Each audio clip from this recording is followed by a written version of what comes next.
또 내가 보매 천사가 무저갱의 열쇠와 큰 쇠사슬을 그의 손에 가지고 하늘로부터 내려와서 용을 잡으니 곧 이에 뱀이요 마귀요 사탄이라. 잡아서 1000년 동안 결박하여 무저갱에 던져 넣어 잠그고 그 위에 임봉하여 1000년이 차도록 다시는 만국을 미혹하지 못하게 하였는데 그 후에는 반드시 잠깐 노일이라. 또 내가 보자들을 보니 거기에 앉은 자들이 있어 심판하는 권세를 받았더라. 또 내가 보니 예수를 증언함과 하나님의 말씀 때문에 목배임을 당한 자들의 영혼들과 또 짐승과 그의 우상에게 경배하지 아니하고 그들의 이마와 손에 그의 표를 받지 아니하는 자들이 살아서 그리스도와 더불어 1000년 동안 왕노릇하니 그 나머지 죽은 자들은 그 1000년이 차기까지 살지 못하더라. 이는 첫째의 부활이라. 이 첫째 부활에 참여하는 자들은 복이 있고 거룩하도다. 둘째 사망이 그들을 다스리는 권세가 없고 도리어 그들이 하나님과 그리스도의 제사장이 되어 1000년 동안 그리스도와 더불어 왕노릇하리라. 아멘. 오늘 우리가 나눠야 될 말씀은 요한계시록 20장입니다. 그런데 이 요한계시록 20장은 모든 시대 가운데 가장 논쟁이 많이 되어지고요, 논란이 가장 많은 장이 오늘 본문의 말씀입니다. 여러분들 오늘 성경책을 보면 20장 1절 위에 그 부분에 제목이 적혀 있을 거예요. 다 제목이 아마 이렇게 적혀 있을 겁니다. 천년 왕국. 그런데 20장 어디를 읽어봐도 천년 왕국이라는 단어가 나오지 않습니다. 그 근거를 6절 하반절에 두고 있는데 천년 동안 그리스도와 더불어 왕노릇하리라 라는 그 표현 때문에 우리는 보통 천년 왕국이라고 편의상 그렇게 표현을 하고 있지요. 이 천년 왕국에 대한 이야기는요, 굉장히 오래전부터 초대교회 때부터 이야기가 등장을 합니다. 초기 교회 300년간 이 정리가 천국 왕국에 대한 정리가 되지 않는 이슈 가운데 하나였습니다. 그만큼 논쟁이 많이 됐던 부분이어서 오늘은 좀 성경 공부식으로 말씀을 좀 봐야 될 것 같아요. 왜냐하면 이 20장 말씀 때문에 이단이 참 많이 나왔고, 신천지 같은 경우도 이 20장을 근거로 해서 이 요한계시록을 시간대별로, 시간의 흐름별로 보기 때문에 신천지에 가지고 있는 잘못된 관점들이 등장하기 때문에 그렇습니다. 천년 왕국이 과연 이 그리스도의 문자적인 천년 통치를 말하는 건지 아니면 상징적인 의미의 통치인지, 이 두 가지를 좀 볼 필요가 있습니다. 자, 이렇게 300년 동안 서로 이슈가 됐던 가운데 충격적인 사건이 로마에서 일어나게 됩니다.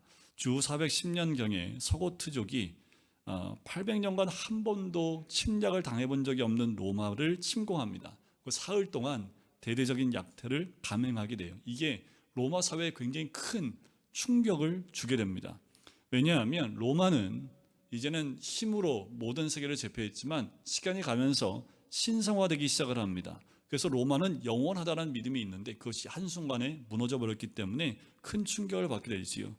또 이 사건이 있기 100년 전에 이 콘스탄티누스 1세 황제에 의해서 밀라노 칙령에서 313년에 기독교를 공인하게 되지요. 그래서 로마는 그리스도가 통치하는 하나님의 도성으로 알고 있었는데 이방의 침략으로 무너질 수 있는가에 대한 회의감이 들기 시작을 합니다. 또 상당수의 이교도가 이 부분에 대해서 기독교를 공격하기 시작합니다. 그러면서 이 충격적인 사건 이후에 로마는 더 이상 하나님의 도성이 아니라는 회의론이 팽배하기 시작을 해요. 이때 어거스틴이 이 회의론에 대답하기 위해서 하나님의 도성이라는 책을 저술하게 됩니다. 이 책의 결론은 이거예요. 자기를 사랑하는 세상 나라가 하나님 나라는 아니라는 거지요. 세상 나라는 망해도 그리스도를 사랑하는 하나님의 나라는 영원하다라는 거예요. 이 땅은 부패하고 악한 로마와 하나님의 도성을 구별해서 진정한 하나님 나라는 영원하고 하나님이 친히 보호하실 수 있다라는 것, 보호하신다라는 것을 변증하는 책이 이 하나님 도성입니다. 하나님의 나라는 현세의 세상 나라, 즉 로마와 공존하고 있지만, 그렇지만 로마가 하나님의 도성은 될 수 없다라는 거지요. 또 교회를 통해서 하나님 나라가 이루어지긴 하지만 교회도 불완전하다라는 거예요. 하지만 교회가 곧 완전한 하나님의 나라는 아니지만 그것을 향해서 달려가고 있는 순례자와 가깝다라는 겁니다. 그리스도의 재림 때 완전한 하나님 나라가 임할 것을 이 어거스틴은 설명을 하지요. 자, 자, 어거스틴의 하나님 도성 이후에 교회는 이제 문자적인 천년 왕국설을 뒤로 하고 그리스도의 죽음과 부활 이후에 그의 통치가 천상에서 시작되어졌고 불완전하지만 교회를 통해서 이 세상에서 시작되었다는 무천년설이 이제 등극하게 돼서 1200년 동안 이 무천년설이 주를 이루게 됩니다. 저도 이 무천년설을 지지를 하고요. 왜냐하면 그렇게 배웠기 때문에, 또 말씀을 보면 그게 맞습니다. 무천년설이 지금 말씀드린 대로 예수님의 재림 전에 있는 이 기간을 무천년설, 예수 그리스도의 통치가 이루어진 그 기간으로 보고 있는 거지요. 이미 천상에서 그리스도의 통치하는 상징적인 천년 왕국이 시작되었다라는 거예요.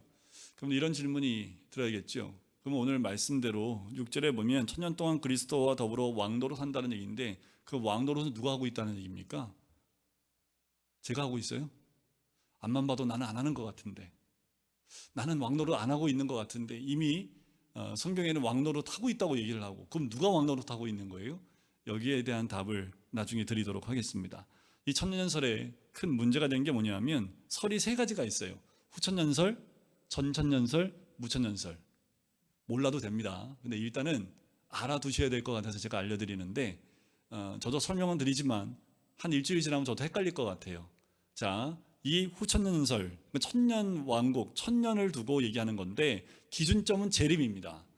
예수 그리스도의 재림을 두고 후천년설과 전천년설, 그리고 우리가 얘기하는 무천년설, 우리 교회나 제가 주장하고 있는 무천년설이 그 세 번째입니다. 후천년설은 뭐냐 하면요, 이렇게 보시면 돼요. 천년 후에 예수님의 재림이 온다라고 본 거예요. 그러니까 거꾸로 가시면 돼요. 후천년설을 거꾸로, 천년 후에 예수의 재림이 있다. 전천년설은요, 천년 전에, 천년 왕국에 있는 천년 전에 예수님의 재림이 있다. 헷갈리세요? 안 헷갈리시죠? 그러니까 거꾸로 보시면, 저도 이거 어떻게 설명해요? 어떻게 안 헷갈릴 수 있을까? 기준은 재림인데 천년 지나고, 이러면 좋을 것 같아요. 천년 지나고 재림이 있으면 천년 후에 재림이니까 후천년설이 이것이면 좋겠는데 거꾸로죠. 이렇게 하니까 다 헷갈려요. 전천년설은 뭐예요? 천년 전에 재림이 있는 거고, 후천년설은 천년 후에 재림이 있는 거예요. 그러니까 후천년설이 뭐예요? 천년이 지나고 난 다음에, 천년 왕국이 있고 난 다음에 예수님의 재림이 있는 거지요. 전천년설은요, 재림이 있고 다음에 천년이 왕국이 임한다라는 겁니다. 무천년설은 그게 없다라는 얘기지요. 자, 전천년설을 또 두 가지로 나눕니다. 역사적 전천년설과 세대주의적 전천년설로 바뀌어요. 이 두 가지로 나눕니다. 근데 문제는 뭐냐면 시간대별로 요한계시록을 보고 있기 때문에 문제가 되고 있는 거예요. 자, 무천년설은요, 예수님의 십자가 사건 이후로 예수님의 재림까지 기간을 모두 천년 왕국으로 이해한다라는 거예요. 그 말은, 그러면 예수님이 돌아가신 게 언제입니까? 이미 2000년이 지났지요. 그러면 1000년이 이미 지났네요. 이게 뭐예요? 그러니까 1000년은 우리가 생각하는 1년, 2년, 3년 시간의 흐름의 1000년이 아니라는 겁니다. 1000년이라는 숫자는 상징적인 의미가 있다라는 거예요. 그러니까 여러분들 이거 헷갈리면, 뭐야 이거? 무천년이 아니잖아. 왜요? 예수님이 십자가에서 죽으신 지 2000년 이상이 지났는데, 지금 1000년이 이미 지났는데, 이렇게 생각하면 맞지가 않지요. 지금 요한계시록에 나오는 숫자들이 제가 숫자로 말씀드린 적 없지요. 14만 4천 명도 진짜 1, 2, 3, 4, 14만 4천 명 아니라고 그랬잖아요. 그걸 분석해서 12의 제곱에 곱하기 1000 해서 완전수 막 이렇게 설명드렸죠. 그러니까 여기에 나오는 요한계시록 숫자가 숫자의 개념이 아니라 상징적인 의미이기 때문에 천년도 그렇게 봐야 합니다. 그러니까 천년도 상징적 의미를 가진 천년이라는 거지요. 자, 1절에 보면, 또 내가 보매 천사가 무저갱의 열쇠와 큰 쇠사슬을 그의 손에 가지고 하늘로부터 내려옵니다. 자, 또 내가 보매라는 이 말은 장면 전환 억구입니다. 그런데 전천년설을 주장하고 있거나 세대주의자들은 이것을 시간의 흐름으로 봐요. 계속해서 19장 이전부터 내가 보매, 내가 보니, 오늘 본문에도 내가 보니라는 말이 참 많이 나오지요. 이것을 시간대의 흐름에 내가 보매로 본다라는 거예요. 하지만 이것은 장면의 전환이지 시간의 흐름이 아닙니다. 자, 세 가지 재앙이 나왔죠. 인재앙, 나팔재앙, 대접재앙. 다 이것도 시간대별로 각각 7가지 총 21가지의 재앙이 순서대로 온다는 의미가 아니라, 인, 나팔, 대접재앙이 장면의 전환, 그러니까 같은 사건을 여러 각도에서 보고 있는 사건이다라고 말씀을 드렸듯 오늘 이 본문에 나오는 또 내가 봄에 이것도 시간의 흐름이 아니라 장면이 다른 장면으로 설명하고 있는 그 부분이다라고 보시면 됩니다. 자, 그런데 천사가 내려오는데 손에 뭘 들고 있어요? 무적의 열쇠, 그리고 한쪽에는요 큰 쇠사슬. 왜 갖고 내려왔을까요? 용을 결박해서 어디에요? 무저갱에 던져 넣기 위해서 천사가 두 가지를 받아 갖고 옵니다. 자, 천사를 설명할 때 성경에서 보면 떨어진다라는 표현을 쓸 때가 있고요, 내려왔다라는 이 표현을 쓸 때가 있습니다. 근데 오늘 본문에는 뭐라고 표현되어 있나요? 천사가 가지고 내려왔다라는 표현을 쓰고 있지요. 떨어진다라는 표현은 타락했다는 의미가 있고요, 내려온다라는 것은 하나님의 임무를 받고 심부름꾼으로 내려온다라는 그 의미를 가지고 있습니다. 자, 천사에게 있는 무저갱의 열쇠와 큰 쇠사슬, 또 이것을 한번 볼 필요가 있습니다. 쇠사슬은 무슨 의미일까라는 거예요. 자, 묵시 전승에 의하면 쇠사슬로 초자연적인 존재를 결박한다라고 이야기를 해요. 자, 이는 사탄을 더욱 단단하고 안전하게 결박하여 무력화시켜 형벌을 가하기 위한 것, 그것이 큰 쇠사슬입니다. 그러니까 이렇게 생각하시면 돼요. 힘센 놈이 있는데 큰 쇠사슬로 막 꽉꽉 묶어놓은 거예요. 그래서 꼼짝달싹 못하고 힘도 전혀 낼 수 없게끔 만들어 놓은 상태를 위해서 큰 쇠사슬로 결박했다라고 얘기를 합니다. 자, 결박당한 게 뭐예요? 2절에 보니까 용, 옅뱀, 마귀인 사탄이지요. 쇠사슬에 결박당해서 1000년 동안 무저갱에 던져지게 됩니다.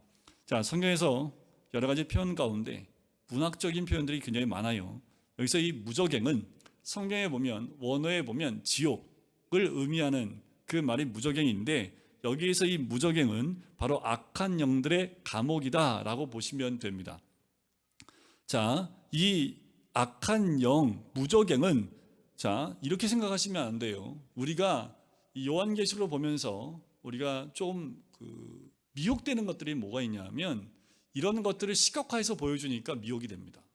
1000년이니까 진짜 1000년이야, 14만 4천 명이 들어야지 구원받는 거야 하면서 형상화시켜서 숫자를 숫자화시켜서 우리에게 보여주면 우리가 혹하고 넘어갈 때가 많아요. 여러분들, 우주에 보면 이게 별이 없는 통로가 있답니다. 북쪽에. 그래서 이게 통로가 있는데 마지막 때에 하나님께서 사단을 그 통로를 통해 갖고 잡아가신대요. 웃었어야 되는데 웃지 않으시고 계시니까 제가 더 심각합니다. 이게 뭐 제가 한 말이 아니라 과학자들이 한 말이래요. 믿거나 말거나 하지만, 근데 이게 여러분들 우주 공간 어디에 그런 공간이 있는데 천체 과학자들이 보고 그걸 인증했대요. 근데 그게 있으면 뭐 하게요? 그런 공간이 있는 거하고 뭔 상관이 있어요? 지금 그러니까 그걸 가지고 뭐예요? 성경에 말하는 그 무저갱이가 거기야 라고 얘기하면 여기서 거의 한 90%는 고개를 끄덕이실걸요, 아마. 또 왜요? 과학적으로 증명됐다고 하니까. 아니요, 이 요한계시에 나오는 거는 실제 존재하는 게 아니라 뭐라고요? 상징이라고, 상징. 그러니까 이 무저갱은요, 어떤 자가 결박당했는데 이것이 확고하게 제압되어져 있는 상태를 설명하기 위해서 쓴 단어가 무저갱입니다. 자, 또 한 가지 볼게요. 2절에 보니까 용을 잡으니 곧 옅뱀이요 마귀요 사탄이라. 지금 사도 요한이 뭔가 봤지요. 자, 1절에서 뭐 봤어요? 천사가 내려온 걸 봤어요. 손에 큰 쇠사슬과 무저갱의 열쇠, 하여튼 열쇠를 쥐고 있어요. 근데 또 보니까 뭘 봤어요? 2절에 용을 봤어요, 옅뱀을 봤어요, 마귀를 봤어요, 사탄을 봤어요. 자, 사지선다형입니다. 답이 두 개입니다. 사도 요한이 본 게 용이에요, 옅뱀이에요, 마귀예요, 사탄이에요. 이게 좀 우문이 한 답이 나와야 되는 거긴 한데, 제가 좀 설명을 드리려고, 지금 사도 요한이 이렇게 환상 가운데 본 게 뭘까요? 용이요, 옅뱀입니다. 그럼 마귀, 사탄은요? 지금 그 상징을 보면서 아, 저게 마귀고 사탄이구나 라고 사도 요한이 깨달은 거예요. 그러니까 눈에 보인 건 뭐예요? 용이에요, 용. 그래서 여러분들 영화에 용 많이 나오죠? 다 근거 여기 나온 거지요. 용을 형상화해서 보여주면 사람들이 많이 미혹되잖아요. 그러니까 모든 만화나 영화에 보면 용이라는 존재가 많이 등장하죠. 옅뱀은 왜 옅뱀입니까? 저 거슬러 올라가서 창세기 3장에 나오는 그 뱀을 얘기합니다. 첫사람 아담과 하와를 미혹했던 그 뱀을 의미하지요. 자, 요한은 상징을 보고요, 실체를 알아봤다라는 거예요. 자, 그렇다면 이 관점으로 천년을 볼 때 천년도 상징으로 보고 그 실체를 봐야 한다라는 것으로 접근하는 것이 맞겠지요. 천년은 상징적인 의미로 메시아가 통치하는 나라의 시대를 가리킵니다. 천년은 예수께서 오시기 전부터 이미 유대교 묵시 문학에 장차 도래할 메시아 왕국을 가르칠 때 상징적으로 썼던 용어예요. 자, 그러니까 천년은요, 문자적 천년이 아니라 새롭게 도래하는 메시아의 통치 시대를 가리킵니다. 그러니까 예를 들면 이런 거예요. 여러분들, 우리 한국말 가운데에도 십리도 못 가서 발병 난다. 누구한테 하는 말이에요? 다 아시죠? 말 안 해도 아시죠? 그럼 십리를 안 넘어가면 발병 안 나고 십리 넘어가면 발병 나는 거예요? 자, 천만금을 줘도 못 바꾼다. 무슨 말인지 아시죠? 그럼 천만금을 넘어가면 바꿔요? 천만금 미만 조금 덜 하면 안 바꾸고, 바꾸고 안 바꾸고 그게 중요한 게 아니라 그만큼 소중하다는 거예요. 그러니까 안 바꾼다는 얘기잖아요. 그러니까 상징적인 의미지요. 그러니까 이것을 이렇게 상징적인 의미로 볼 필요가 있다라는 거예요. 그러니까 예수님의 십자가 사건부터 예수님이 다시 오시는 그날까지 우리는 이것을 상징적인 천년으로 이해해야 한다라는 겁니다. 이런 천년 왕국 시대에 마귀가 결박되었다는 것은 또 무엇을 의미하는 걸까라는 거지요. 여러분들이 천년 가지고 잘 울고먹고 있는 이 신천지, 또 천년 왕국 가운데 왕과 같이 그리스도와 함께 다스리려고 준비하고 있는 14만 4천 명이 이미 신천지에는 넘어섰습니다. 뭐 16만 명이 넘었다고 하니까. 그래서 그들 가운데 교리를 바꿔서 잘라내고 있어요. 14만 4천 명을 만들기 위해서. 그래서 여러분들 천년 동안 왕노릇 한다잖아요. 뭐 지금 갖고 있는 게 무슨 소용이 있어요? 천년 동안 안 죽고 왕노릇 하는데 그게 더 좋지요. 껌뻑껌뻑 저만 보지 마시고. 그러니까 뭐예요? 세대주의자 같은 관점을 갖는 거지요. 그들이 생각하는 건 뭐예요? 왕으로 군림하는 것, 대통령 되는 것처럼 내 말 한마디면 모든 것이 끝나는 그런 천년 왕국의 왕으로서 14만 4천 명 안에 들면 나는 천년 동안 죽지도 않고 그렇게 산다. 그러니까 오죽하면 신천지 대빵은 죽지 않는다고 하잖아요. 왜 안 죽어? 죽지? 그러면 네가 죽을 거 봤어? 라고 얘기하면 사람 다 죽는 건데 어떻게 안 죽는다고 얘기할까? 근데 그들에게는 그런 믿음이 있는 거지요. 천년이라는 것을, 그 14만 4천 명을 이렇게 잘못된 숫자로 바라보게 되면, 근데 왜 사람들이 거기에 넘어진 줄 아세요? 욕심이에요. 왕 되고 싶어서. 결국 그런 거 아닙니까? 안 죽고 천년 동안 왕 노릇하는 거에 마음을 뺏긴 거잖아요. 그게 왜 중요하죠? 근데 거기에 중점을 두니까 그리스도를 믿는 게 중요한 게 아니라 천년 동안 왕 노릇하는 게 그들에게는 중요하겠지요. 자, 천년 왕국 시대에 마귀가 결박되었다는 것은 또 무슨 의미일까? 자, 마귀가 결박됐대요. 자, 이는 새롭게 도래한 메시아 통치 시대의 사탄은 더 이상 이전처럼 성도를 참소할 수 없게 됩니다. 참소. 번개같이 하늘로서 떨어졌어요. 여러분들 아시죠? 누가복음에 보면 천국에서, 저 하늘에서부터 떨어져요. 그리스도는 십자가로 마귀를 멸하셨다는 거 아시죠? 그의 권세를 무력화시켰지요. 그 결과 어떻게 됐습니까? 마귀는 이 세상에서 쫓겨나게 되었음을 의미하는 거지요. 자, 예수님이 오신 중요한 이유 중에 하나가 뭐예요? 마귀를 결박하고 마귀의 일을 멸하려 하심이라는 거지. 여러분들 십자가 위에서 이미 마귀는 끝났습니다. 이미 십자가 위에서 이 사단은 머리가 다 깨져버렸어요. 그럼 지금은 뭐예요? 근데 아멘이 없어져갖고 제가 지금 뭐냐고 묻는 거예요. 아니, 마귀는 끝났다니까요. 마귀는 힘이 없어요. 근데 지금의 마귀의 활동은 뭐예요, 그러면? 귀신의 활동은 뭐예요? 자, 이 부분에 대해서 여러분들이 좀 잘 보실 필요가 있습니다. 3절에 보세요. 무저갱에 던져 넣어 잠그고 그 위에 임봉하여 천년이 차도록 다시는 만국을 미혹하지 못하게 하였는데, 이것이 예수의 십자가 사역으로 끝난 거지요. 근데 그 후에 반드시 잠깐 노일이라. 자, 사탄의 존재가 이 땅에서 사라짐을 의미하지는 않는다라는 거예요. 자, 이렇게 설명드리면 더 낫겠다라는 생각이 듭니다. 여러분들 구원 받으셨죠? 소리가 작아요. 구원 받으셨죠? 진짜요? 라고 했을 땐 아직 구원이 완성된 건 아니니까. 구원은 받았지만 구원이 완성된 건 아니지요. 그래서 이것을 이제 영어로 보면 already not yet 이라고 얘기를 합니다. 이미 구원 받았지만 아직 구원이 온전히 이루어진 건 아니에요. 언제 이루어져요? 예수님이 오시거나 아니면 내가 천국에 가면 이루어지는 거지요. 자, 사단도 마찬가지입니다. 이미 끝났어요. 근데 아직 덜 끝난 거예요. 머리가 박살나서 끝난 것 같은데 아직 살아남은 게 있습니다. 이들이 광명의 청사처럼 등장해서 우리를 미혹하고 있다는 거예요. 지금도 우리로 하여금 미혹해서 우리의 발꿈치를 물고 우리를 넘어뜨려 한다는 거예요.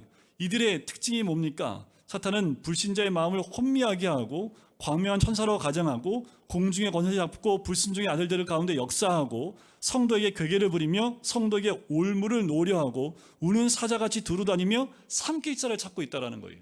근데 철력성에 보시면 구원받은 그 크리스찬이 가고 있다가 어디에 막다뜨리게 되냐 하면 사람들이 다 돌아오는 거예요. 가다가 뭐라고 해야 하냐면 저 앞에 가면 사자한테 물려 죽으니까 가면 안 된다고. 저 가면 안 된다고. 사람들이 가다가 무서워서 다 도망가는 거예요. 그래서 이 크리스찬도 한번 가봅니다. 갔더니 웬걸 어마어마하게 큰 사자 2마리가 떡 서 있는데 으르렁거리고 있는 거. 너무 무서워서 못 가겠는 거예요. 근데 옆에 함께 있던 사람이 얘기합니다. 그의 목을 잠깐 보라고. 잘 보라고. 봤더니 큰 쇠사슬에 목이 묶여 있어요. 꼼짝달싹 못하고 있는 거예요. 근데 중요한 건 뭐예요? 좌로나 우로나 치우치면 물릴 수 있는데 가운데로 잘 가면 안 물려요. 아무리 귀에 대고 우르렁거려도 날 손 하나, 내 몸에 손도 못 댈 만큼 단단히 묶여 있다는 겁니다. 지금 사단의 역사가 이와 같다는 거예요. 우리를 지옥 자신 만들 수 없습니다. 우리를 미혹해서 넘어뜨리긴 할 수 있지만 그들의 역사는 이미 끝났다라는 거지요. 이후에 반드시 잠깐 결박이 풀리게 되는데 그것은 그리스도 재림 직전에 일어나는 거지요. 여러분, 우리는 지금 사탄이 결박된 시대에 살고 있어요. 사탄은 십자가의 권세로 무력화되어 이전처럼 세상 위에 군림하고 만국을 미혹하지 못합니다. 이는 그리스도께서 온 세상의 주가 되어 통치하시는 천년 왕국 시대이기 때문입니다. 자, 여기서 아까 초반에 드렸던 질문을 제가 드리는 거예요. 그러면 지금 이 시대는 뭐예요? 천년 왕국 시대지요. 예수님 십자가 위에서 죽으시고 부활을 통해서 사단과 마귀는 이미 끝나버렸습니다. 그 이후부터 재림 때까지의 시간을 천년 왕국 시대라고 얘기를 해요. 그러면 6절 뒤에 나와 있는 것처럼 그리스도와 함께 더불어 왕노릇하고 있지요. 누가요? 다시 질문 드리는 거예요. 말씀 끝에. 누가 왕노릇하고 있는 거예요? 제가요. 제가. 목사만 왕노릇합니까? 누가 왕노릇한 거예요? 예수 그리스도로 구원받은. 베드로전서 2장 9절에 보면 우리는 다 뭐라고 얘기를 해요? 왕 같은? 다 왕이 되잖아요. 그럼 지금 그리스도와 함께 이 왕국을 다스리는 건 누구예요? 대답을 좀 해주세요. 이렇게까지 답 드리는데 왜 대답을 안 하세요? 누가 그리스도와 함께 더불어 왕노릇하고 있어요? 왜 내가? 진짜요. 근데 우리 꼴을 보니까 왕노릇은 무슨 왕노릇? 하루하루 살기 이렇게 힘든데 무슨 왕노릇이야? 여러분들 이게 뭐의 차이점이 있냐면요, 우리가 생각하는 왕노릇과 성경에서 말하는 왕노릇이 달라요. 우리가 생각하는 왕노릇은 뭐예요? 이리 오너라 하면 오고, 저리 가거라 하면 가고, 밥 가져와 하면 밥 가져오고, 야, 일 이렇게 해 라고 하면 일하고, 이게 왕인 것 같으세요? 우리가 너무 세속적인 왕이나 절대자의 생각을 갖고 있다 보니까 왕하면 군림하는 것으로 딱 갇혀 있다라는 거지요. 자, 그걸 다 떨어버려요. 우리 그리스도인들은요, 그게 왕노릇하는 게 아닙니다. 누구하고 함께 왕노릇 한다고요? 그리스도하고요. 그럼 그리스도는 왕노릇 어떻게 하실까요? 목사님 머리 아프게 빨리 답 주세요. 자, 그리스도는 어떻게, 예수님께서 공생의 기간 가운데 제자들이 묻습니다. 누가 첫째가 됩니까? 첫째가 된다는 건 뭐예요? 으뜸이 누가 됩니까? 그때 우리 예수님이 뭐라고 그러니까, 어떤 사람이 으뜸 된다고요? 내 말 잘 들으면 그렇게 얘기하셨나요? 으뜸이 되고자 하는 자는 모든 자들의 종이 되어야 할지니. 그럴 줄 알았어, 목사님. 무슨 왕같이 뭘. 근데 성경에서 말하는 그리스도와 함께 다스리는 왕노릇 한다는 게 뭐냐 하면, 예수님 말씀하신 것처럼 모든 자의 으뜸이 되고자 하면 모든 자를 섬기는 종이 되었을 때 가능하다는 겁니다. 우리가 왕노릇 한다는 건 뭘까요? 섬김이에요. 예수님도 지금도 섬기고 계시듯 이렇게 섬기는 것이 왕노릇 하는 거예요. 이 땅을 다스린다는 게 뭐예요? 섬김으로 다스리는 겁니다. 자기를 부인하는 것으로 다스리는 거예요. 내 십자가를 지고 예수를 따르는 것으로 이 땅을 다스린다라는 겁니다. 아유, 목사님 그럴 줄 알았어. 왕노릇 한다 해서 어떻게 좀 기대를 해봤더만 또 자기 부인하라고 하고 또 죽으라고 그러고 또 종되라고 하고, 근데 그거 제가 한 말이 아니라니까요. 그러니까 우리가요, 이 땅에 살면서 뭐가 더 시각화되어 있냐면 자꾸만 넓고 크고 누구 위에 보다 먼저 올라가 있고 이거에 시각화되어 있습니다. 이게 왕이라고 생각하고 있기 때문에 성경에서 말하는 왕의 다스림에 대한 사고가 우리 마음 가운데 안 들어오는 거예요. 그리고 밀어내요, 자꾸만. 왜요? 그건 내가 원하는 왕이 아니거든요. 그러니까 내가 원하는, 그래서 신천지가 나오는 거예요. 내가 원하는 왕, 그게 맞아 하고 그렇게 되려면 13, 4천 명 들어가야 돼. 13, 4천 명 들어가려면 너 돈 내. 헌금해야 되고 2명 데리고 와야 되고 이 자리를 채워야 돼. 그러면 목숨 걸고 하지요. 왜요? 내가 원하는 그 왕의 상을 만들어 주니까. 근데 성경에서 주님 말씀하시는 왕의 상은 뭡니까? 우리 주님 이 땅에 뭐 하러 오셨대요? 섬기러 오셨잖아요. 많은 사람의 대속물로 이 땅에 섬기러 왔다고 말씀하시잖아요. 그게 다스림입니다. 근데 지금 그래서요, 천년 왕국이 이미 이 땅 가운데 이루어지고 있는 거예요. 천년 왕국이요, 이 땅 가운데 역사하고 있는 거예요. 누굴 통해서요? 그리스도와 함께하는 우리를 통해서 이 땅 가운데 역사하고 이 땅을 변화시키고 있는 거지요. 근데 왜 안 바뀌어요? 왜 할로윈 축제 가운데 그렇게 많은 사람이 죽어야 합니까? 그 좁은 4m밖에 안 되는 골목에 수백 명 앞에 깔려 죽고 있는데 뒤에서는 계속 밀어요. 뉴스에 보니까 앞에서 깔려서 죽어가고 막 아우성 치고 막 비명 소리가 들리는데 뒤에서는 모르고 계속, 왜 그런지 아세요? 옆에서 음악 소리를 너무 키우게 키워놓으니까 앞에 비명 소리가 그 음악 소리와 함께 묻혀버리니까 뒤에서 계속 밀어붙이는 거예요. 아우스랑이죠. 세상은 지옥입니다. 앞이 죽어가고 있고 고통받고 있는데 계속 밀어붙여요. 뭘 위해서요? 자기의 즐거움과 자기의 유익을 위해서 자꾸 밀어붙입니다. 그러니 어떻게 해요? 선체로 깔려 죽어요. 선체로.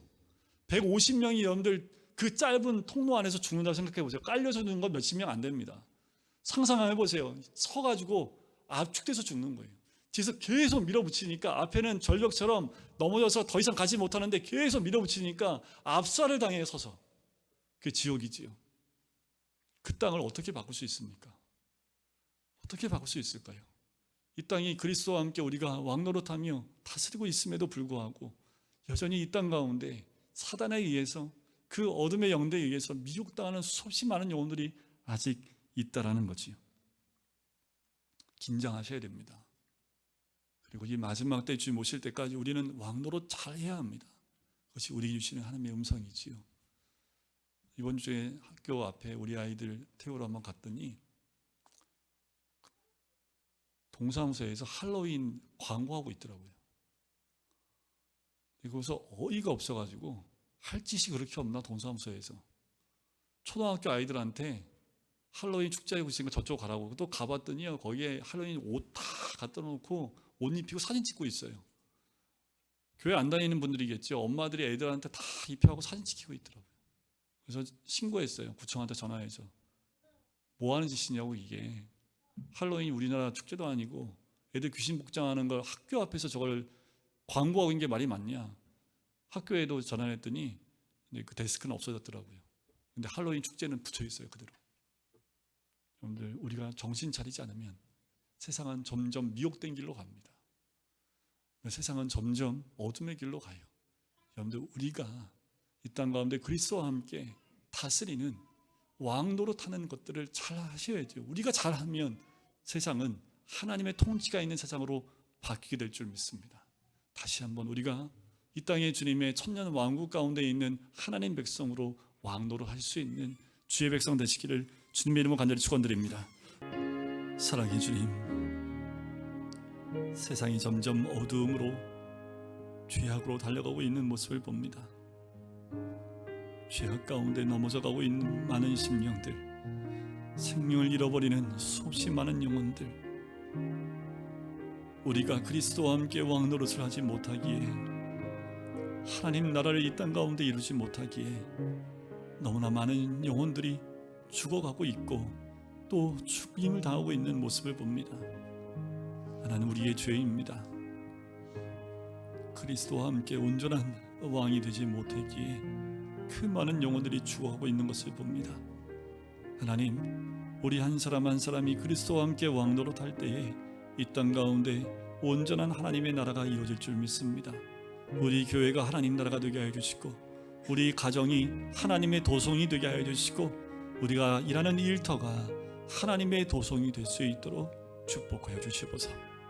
감사드리며 예수 그리스도의 이름으로 기도드립니다.